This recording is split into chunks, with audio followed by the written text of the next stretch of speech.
Hi friends, welcome to our channel. ఈ ఆరుగురు వ్యక్తుల పట్ల మీరు ఎల్లప్పుడూ జాగ్రత్తగా ఉండాలి. మీరు గనక ఈ ఆరుగురు వ్యక్తుల పట్ల జాగ్రత్తగా లేకపోతే వారు చేసే మోసాన్ని మీరు అస్సలు తట్టుకోలేరు. ఆ ఆరుగురు వ్యక్తులు ఎవరో, అసలు మీకు వాళ్ళు ఎందుకు మోసం చేయాలనుకుంటున్నారో ఈ వీడియోలో తెలుసుకుందాం. ఒకటవది, కోపిష్టి తండ్రి. కొంతమంది తండ్రులు తమ కోపంతో తమ పిల్లల్ని చెడు మాటలు, బూతులు తిడుతూ ఉంటారు. పిల్లలకు పెళ్లి అయిన తర్వాత కూడా ఇలాంటి లక్షణాలు ఆ తండ్రిలో ఉంటే ఆ కొడుకు తన తండ్రికి దూరంగా ఉండడం మంచిది. ఎందుకంటే ఇలాంటి కోపిష్టి వారు ఎవరినైనా ఏదైనా అంటారు. కొన్ని రోజులు అక్కడే ఉంటే ఆ తండ్రి కోడల్ని కూడా అలాగే తిడుతూ ఉంటాడు. కొడుకు కాబట్టి ఏమైనా పడతాడు. బయటి నుంచి వచ్చిన కోడలు ఎందుకు పడుతుంది? దీనివల్ల ఇంట్లో గొడవలు మొదలవుతాయి. కాబట్టి కొడుకు తన తండ్రికి దూరంగా ఉండడం మంచిది. రెండవది, అక్క లేదా చెల్లి. కొందరు పురుషులు తమ అక్క లేదా చెల్లి మీద ఉన్న ప్రేమతో తనకు మిగిలిన ఆస్తి మొత్తాన్ని వారికి ఇవ్వడానికి సిద్ధపడతారు. కానీ ఇది మీ జీవితాన్ని, మీ పిల్లల జీవితాలను అగాధంలోకి పడేసేలా చేస్తుంది. మీ చెల్లి భర్త కానివ్వండి లేదా మీ అక్క భర్త కానివ్వండి, వాళ్ళు ఎప్పుడూ ఒకేలాగా ఉంటారని అనుకోవద్దు. కాలం మారుతున్న కొద్దీ మనుషుల్లో కూడా మార్పు అనేది వస్తూ ఉంటుంది.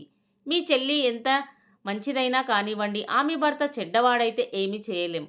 కాబట్టి మీ చెల్లెల్ని నమ్మినంతగా మీ చెల్లెలి భర్తను నమ్మరాదు. ఇక మూడవది, అబద్ధాలు చెప్పే భార్య. పెళ్లి తర్వాత స్త్రీలు తమ భర్తలకు ఎక్కువగా అబద్ధాలు చెప్తూ ఉంటారు. డబ్బు విషయంలో మీ భార్య మీకు అబద్ధాలు చెప్తుంది అంటే మీరు మీ వద్ద ఉన్న ఆస్తిని ఎట్టి పరిస్థితుల్లో కూడా మీ భార్యకు ఇవ్వకూడదు. ఒకవేళ కాదని ఇస్తే తన అసలు రూపం బయటపడుతుంది. కాబట్టి అబద్ధాలు చెప్పే భార్యకు ఆస్తిని ఇవ్వడం మూర్ఖత్వం అవుతుంది. నాలుగవది, మోసం చేసే స్నేహితుడు. నీ స్నేహితుడు తన సొంత వారిని మోసం చేసి ఆ విషయాన్ని మీతో చెప్తున్నాడంటే తొందరలోనే మిమ్మల్ని కూడా మోసం చేస్తాడని అర్థం. ఇలాంటి వ్యక్తితో స్నేహం చేస్తే మీ కుటుంబాన్ని నాశనం చేస్తాడు. ఇలాంటి స్నేహితులతో అస్సలు మాట్లాడవద్దు.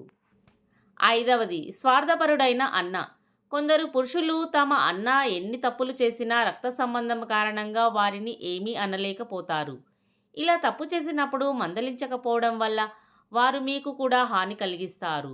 కాబట్టి మీ తోడబుట్టిన వారు స్వార్థపరులు అయితే వారి నుండి దూరంగా వెళ్ళండి.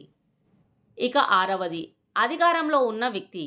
అధికారంలో ఉన్న వ్యక్తులతో జాగ్రత్తగా ఉండాలి. వీరితో పాటు ఉండడం వల్ల అనేక రకాలైన ఇబ్బందులు కలుగుతాయి.